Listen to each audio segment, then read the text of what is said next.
मी बऱ्याच वेळा देवाकडे प्रार्थना केली, प्रभू का तू एवढा टाइम लावला मला बरं करण्यासाठी? जर देवाचं एकच उत्तर मला प्राप्त झालं, जर तू लवकर बरा झाला असता तर आज तू माझा सेवक नसता. हालेलुया. तू लेट बरा झाला म्हणून तू आज माझा सेवक आहेस. मग तुमच्या जीवनाविषयी अस्वस्थ होऊच नका.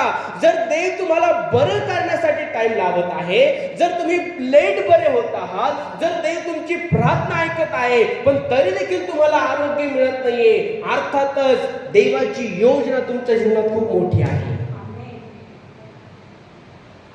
देवाची योजना तुमच्या जीवनात अद्भुत आहे आणि म्हणून प्रभू तुम्हाला तयार करत आहे. तुम्ही त्याच्या वचनाला शिकावं, त्याच्या प्रार्थनेमध्ये, उपवासामध्ये, धार्मिकतेच्या जीवनामध्ये मजबूत पाया तुमचा व्हावा, तुम्ही उभा राहावं आणि मग देवाने तुमच्या जीवनातले अडथळं दूर करावं आणि तुम्ही इतरांसाठी आशीर्वादाचं कारण ठरावं. त्यासाठी सर्वात पहिली चिंता काढून टाका. चिंता काढा. आज त्या निराशाच्या चिंतेचा आत्म्याला बोला, येशूच्या नावात मी तुला आज्ञा करतो, आज माझ्या जीवनातून निघून जा. चिंता करू नका. हालेलुया.